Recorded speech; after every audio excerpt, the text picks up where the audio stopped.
ime Oca i Sina i Svetoga Duha, Cari nebesni, utješitelju duše istine i žezdesi i svjestinje, stokrojiče blagih i žiznih podatelju, pridi i sjeli se u nječesni od svijeke skverni, spasi blaže duše naše. Draga braćo, čestitajući vam apostolski post, počeo bih večeras i završio ujedno, počeo bih izlaganje, a završio na izučavanje Evanđelja po Mateju, pošto smo pročitali ranijih puta 27 od ukupno 28 njegovih glava. Ova 28. glava na izvestan način zaokružuje sve ono što je ranije apostol Matej govorio u svom evanđelju, zaokružuje izlaganje o istoriji Novoga zaveta koja se tiče ovozemaljskog života Hristovog, pa čak i prelazi u sferu neovozemaljsku, a to je prva tema 28. glave, Vaskrsenje Hristovo. Prethodna glava se završila time što je Pilat dozvolio Jevrejima da utvrde grob uz pomoć stražara, kako su rekli, da ne bi noću došli učenici da ga ne ukradu i da ne kažu narodu usta iz mrtvijeh. Znači, ipak su ovi ljudi bili prilično dobro obavešteni, oni su imali uvid u Hristove propovedi i nesumnjivo da je makar koliko nerazumljive ili ne indirektne bile Hristove reči o njegovom vaskrsenju koje je imalo da usledi, ipak su evo i ovi neprijatelji Hristovi koji su tražili da se grob utvrdi upravo sa ciljem da bi se izbegla mogućnost da se proširi vest o vaskrsenju Hristovom, čak su i oni imali obaveštenje i u izvesnom smislu zazirali od te mogućnosti, pa su pokušavali evo i na ovaj način, makoliko i nerealan i van ljudskih sila, da to spreče. To nas podsjeća na onu početnu situaciju kada se Hristos rodio, pa je Irod pokušao da, iako je unapred znao od volhva da se rodio upravo Mesija i car, ipak je želeo da ubijanjem svih mladenaca Vitlejema to onemogući. Isto se i ovde dešava. Vidi se da ovi ljudi znaju unapred da će doći do vaskrsenja Hristovog, da je bilo takvo proročanstvo i zaziru od tog proročanstva, ali na neki način zaslepljeni, kao što je bio Irod kod roždestva Hristovog, misle da se može blagovremenim ljudskim preduzimanjem, kombinacijama ili uz pomoć upotrebe političke sile sprečiti ono što je po promislu Božijem bilo još od postanka sveta zacrtano radi našeg spasenja. A po večeru subotnom, kaže prvi stih 28. glave, na osvitak prvoga dana nedjelje dođe Marija Magdalina i druga Marija da pogledaju grob.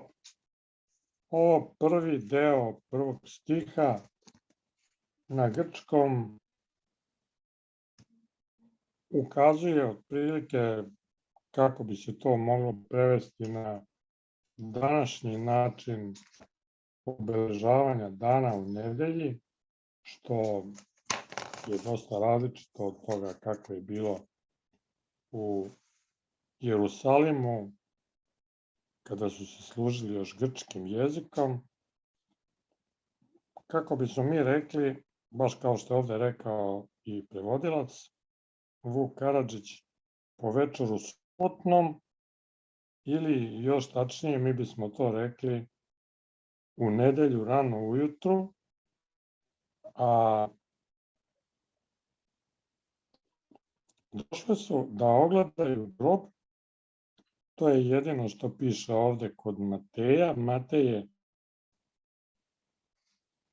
kraći u tom pogledu od, recimo, evanđelista koji govore o tome što su te žene želele da pomažu telo Gospodnje aromatima. To je u Marku i u evanđelju po Luci, i jedan i drugi govore da nisu samo došle na grob,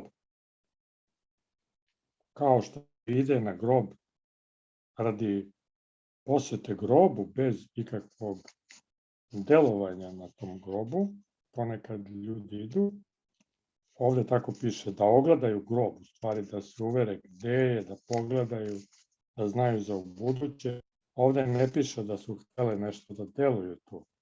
Međutim, vidi se iz drugih evanđelista da su imale nameru da pomažu telo aromatima, jer to je bio blagočastivi običaj koji je možda bio uskraćen u uslovima smrtne kazne, kada je sa teškoćom telo bilo predato da se uopšte sahrani od strane požalošćenih.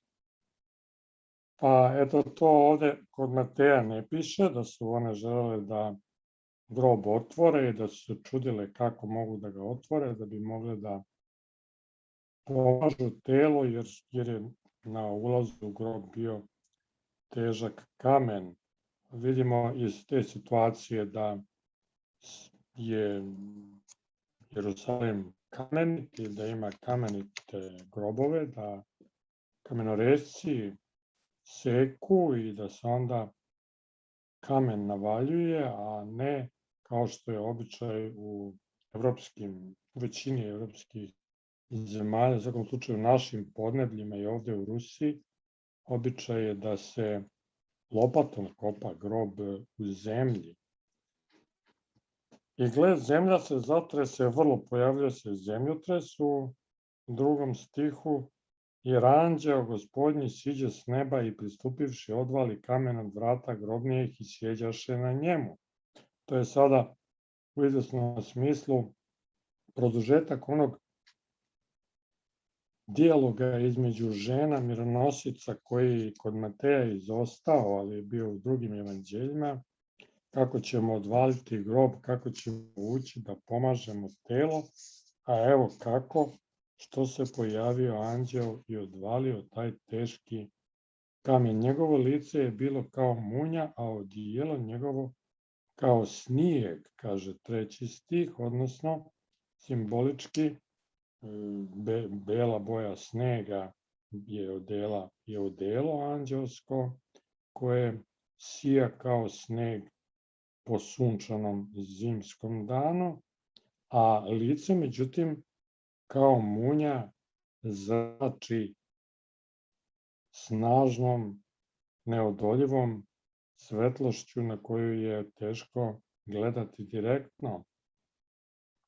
I od straha njegova uzdrhtaše se stražari, postadoše kao mrtvi, dakle oni su, videvši tog anđela, obamrli od straha, jer ako je imao lice kao munja, onda je zaista na njega bilo nemoguće tek tako gledati. On međutim odgovara sam ženama koje su govorile, nešto što ovdje nije bilo citirano, ne bojte se vi, jer znam da Isusa raspetoga tražite. Nije ovdje, jer ustade kao što je kazao. Hodite da vidite mjesto gdje je ležao Gospod. Dakle, anđeo zna da je Hristos, kao što smo čitali ranije, u nekoliko navrata prorokovao o svom vaskrsenju, čega su se bojali i oni neprijatelji, kako smo vidjeli. To je bilo u 12. i 16. glavi ovog istog evanđelja. I idite brže te kažete učenicima njegovim da je ustao iz mrtvih. Anđel ih šalje, prvo da pogledaju prazan grob, da se uvere da je prazan, da vidi mjesto gdje je ležao Gospod, i zatim šalje ove žene da obaveste učenike da je Hristos vaskrsao. I gle, on će pred vama otići u Galileju, tamo ćete ga vidjeti. Eto, ja vam kazah, to je završen monolog anđela koji je rekao da neće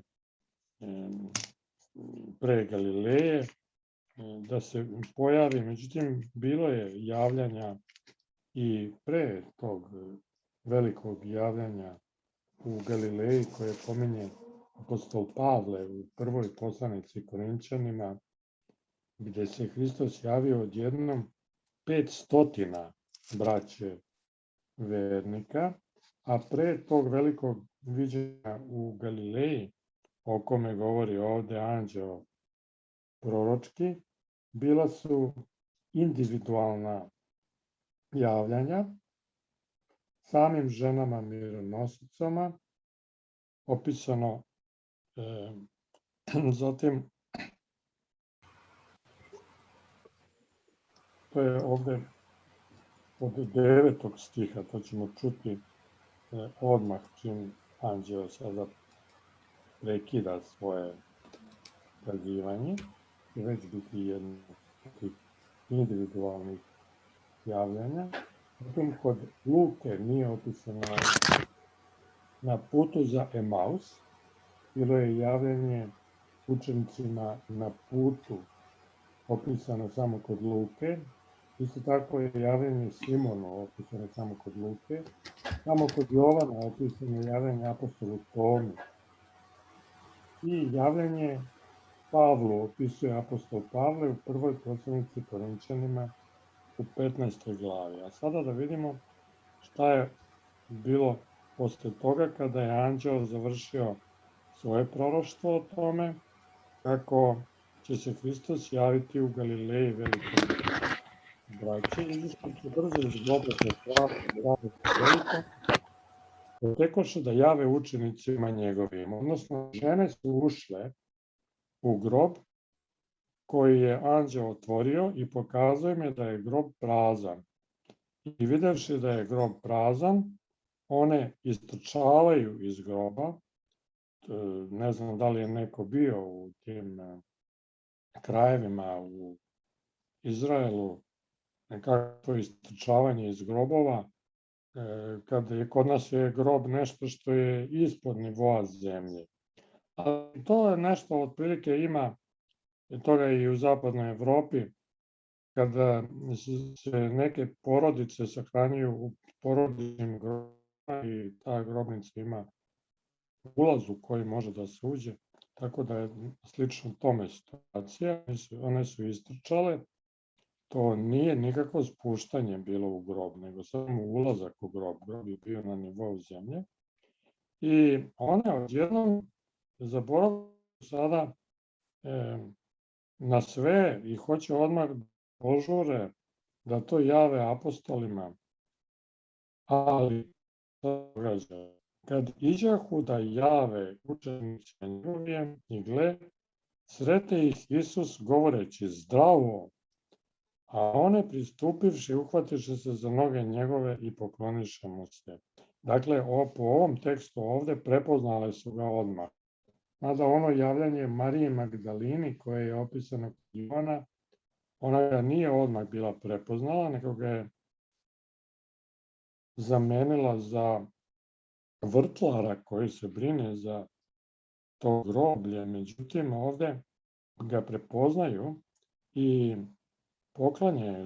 klanjaju mu se, a Isus kaže u 10. stihu: ne bojte se, idite te javite braći moje, neka idu u Galileju i tamo će me vidjeti. I on šalje, kao što je anđeo pre toga slao, da odu u Galileju, gdje će biti ono čuveno javljanje opisano kod apostola Pavla u prvoj poslanici kod njima 500 braće je vidjelo Hrista u Galileji.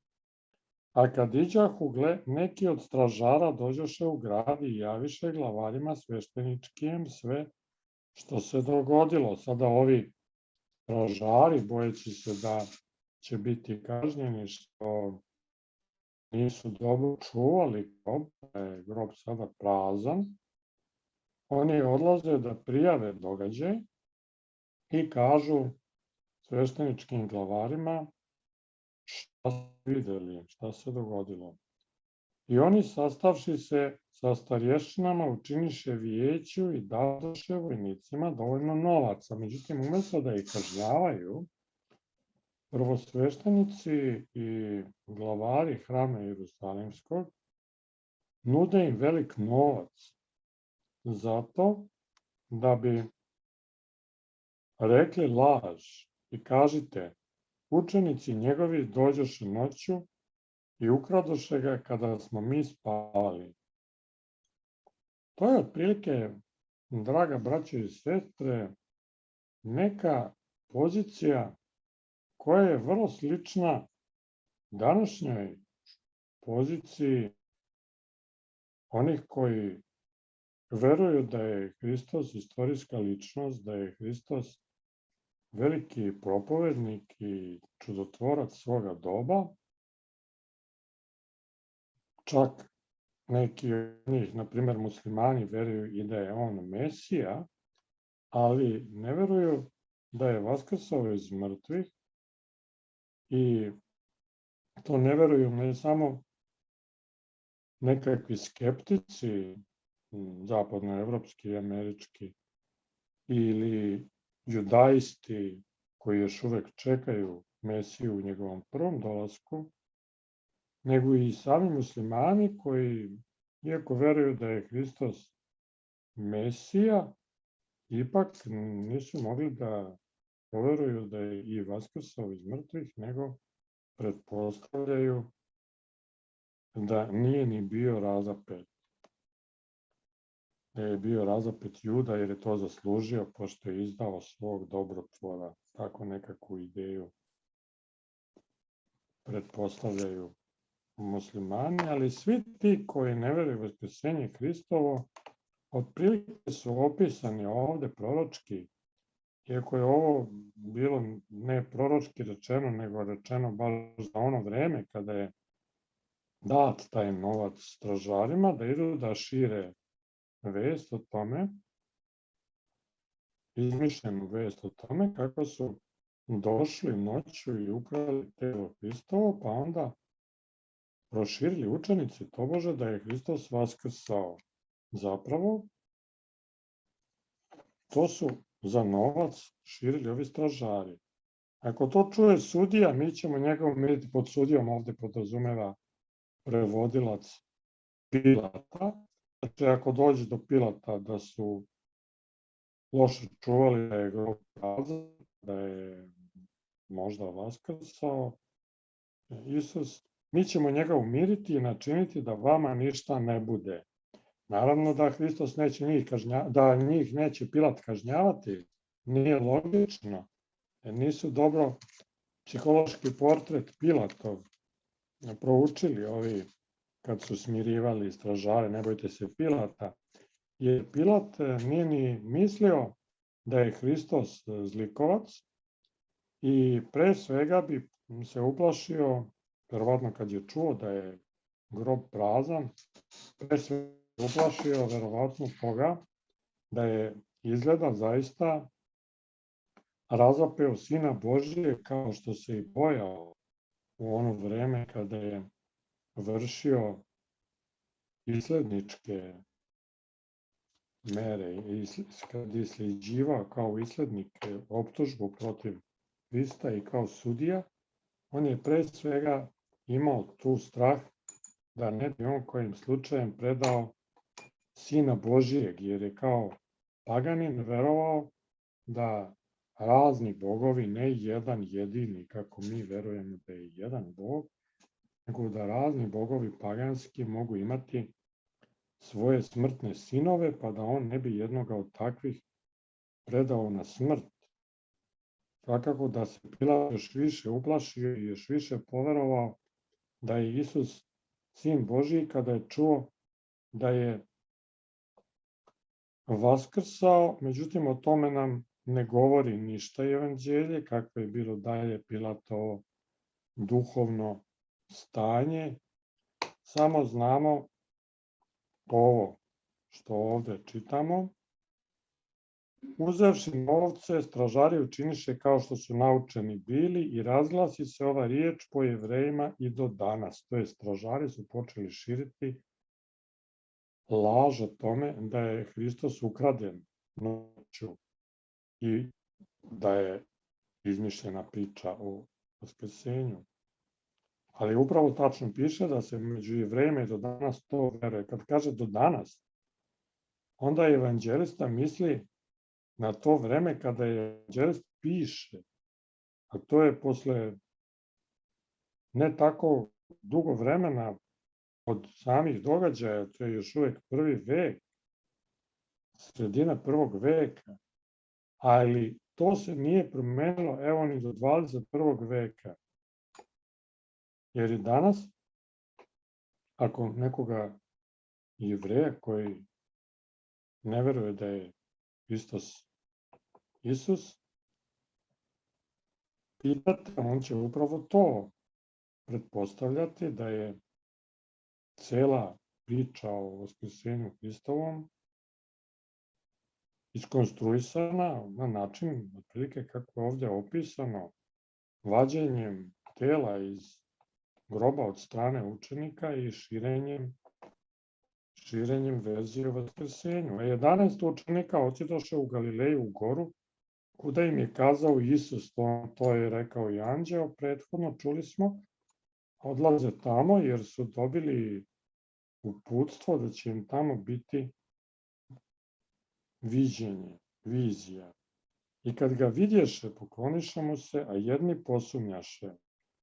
Pošto je bilo 500 tih pred kojima se pojavio Hristos, nisu svi poverovali da su videli zaista Isusa koji je vaskrsao. I pristupivši Isus, reče im govoreći, dade mi se svaka vlast na nebu i na zemlji. Idite dakle i naučite sve narode krsteći ih u ime Oca i Sina i Svetoga Duha, učeći ih da sve drže što sam vam zapovjedio, a evo ja sam s vama u sve dane do svršetka vijeka. Amin. Dakle, ovo poslednje obraćanje Hristovo, koje zauzima poslednja 2 stiha Evanđelja po Mateju, po prvi put savršeno nedvosmisleno, direktno i bez ikakve nedoumice šalje apostole da sve narode nauče da je Isus Hristos, dakle ne samo Jevreje. Do tada je stalno, dok je Hristos bio u ovozemaljskom životu, on je stalno morao da daje diplomatske iskaze, da diplomatski odgovara, da ne bi on naveo sam nekakvim i suviše direktnim kazivanjem prvosveštenike i svoje zemljake i fariseje i književnike i vernike, uopšte ljude do kojih mu je bilo stalo, naveo na to da opoznu Mesiju koji je došao da smjeraju, da ubiju Mesiju koji se javio i sve to je morao imati u vidu, ali sada odjednom kada se sve to već završilo, on govori savršeno direktno da nije došao samo Jevrejima, nego svim narodima, to jest da je globalni spasitelj, a ne samo spasitelj jednog naroda kao što su Jevreji u većini tada mislili, I kao što danas kada očekuju Mesiju, možda pretpostavljaju. I osim toga što treba da nauče sve narode da je došao spasitelj, da je to Isus Hristos, još daje zadatak apostolima da krštavaju sve te narode. Piše krsteći ih u ime Oca i Sina i Svetoga Duha. To je upravo ono što se je počelo dešavati posle ovih događaja, kada su apostoli pošli u raznim pravcima. Jedni su ostali u svetoj zemlji, drugi su pošli prema zapadu.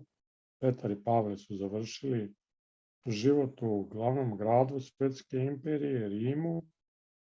Neki su pošli prema istoku, neki u Afriku, neki su pošli i prema severu.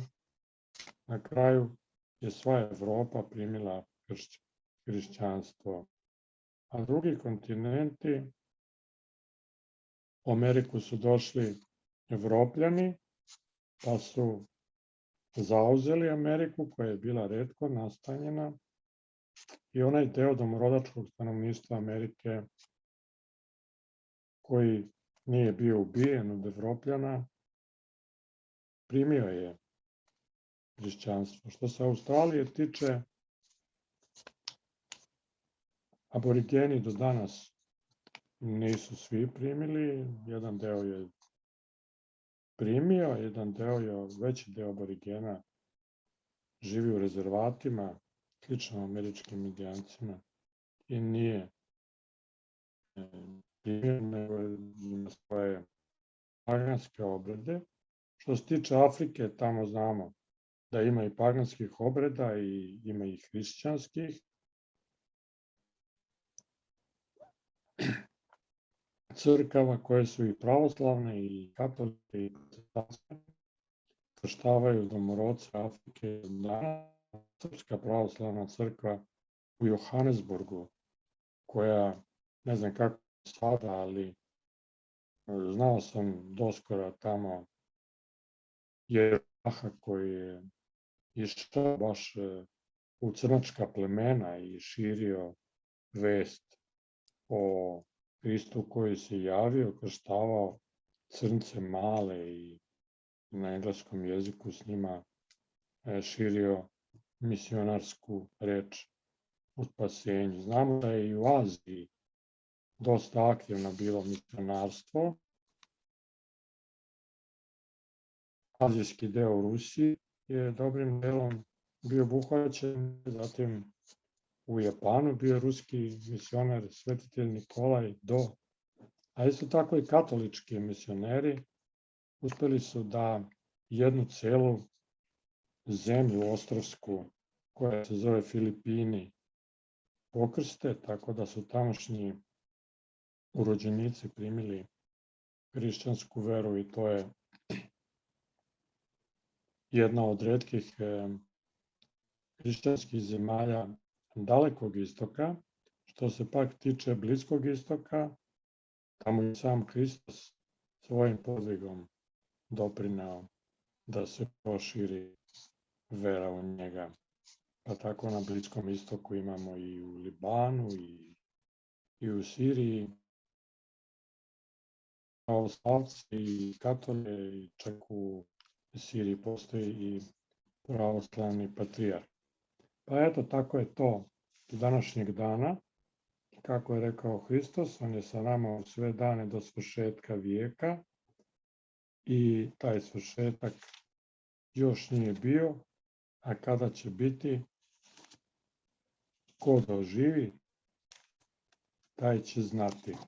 Da li neko ima nešto? U stvari, mi možemo ovo iskoristiti vreme, pošto je ova glava kraća od većine drugih glava Biblije, možemo iskoristiti vreme koje se sada otvorilo, pa da prokomentarišu slušaoci ovih 28 glava, sve ovo što smo čuli do sada, kako to sve doživljavaju. Da li neko želi nešto da prokomentariše? Ja, ako mogu nešto da kažem, Da. ja to pre svega doživljam sve kao jedno veliko uputstvo za život. A sam hteo da pitam, jer smo pominjali sad ovde da i neke veroispovesti kao što su muslimani Hristosa priznaju za proroka, ali ne za Sina Božeg. Ne, priznaju za Mesiju i za proroka, ali ne za Boga i ne za Vaskrsloga. A da li onda to znači, dakle, da oni veruju tu priču da je Hristovo telo preneto i da onda se ono nalazi negde? Jer možda imaju i kao neka mesta koja smatraju... Pa ne, jer oni ne veruju oni baš u ovaj deo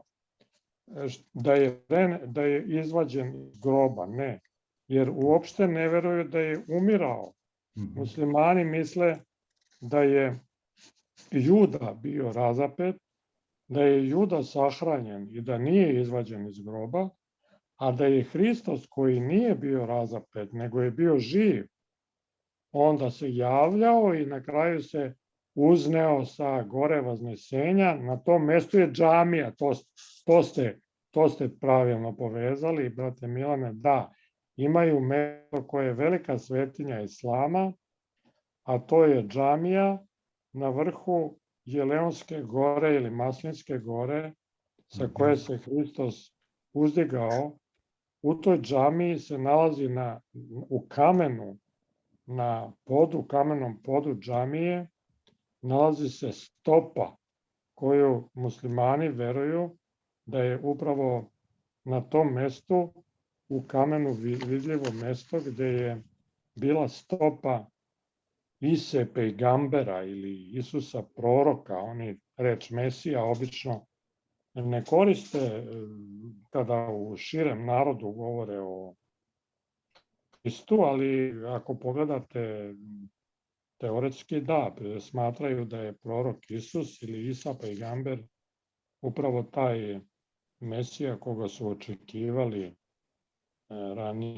ranije generacije monoteista i eto, imaju veliku svetinju Islama u svojim rukama i mi kada hrišćanski hodočasnici idu u Jerusalim, oni odlaze na goru Maslinovu, na vrh, i ispred te džamije se zaustavlja autobus i ulaze unutra i gledaju, poklanjaju se tom mestu gde je ta stopa koja po zajedničkoj islamsko-hrišćanskoj tradiciji i predanju i jeste mesto odakle se Isus, prorok i Mesija, uzdigao na nebo.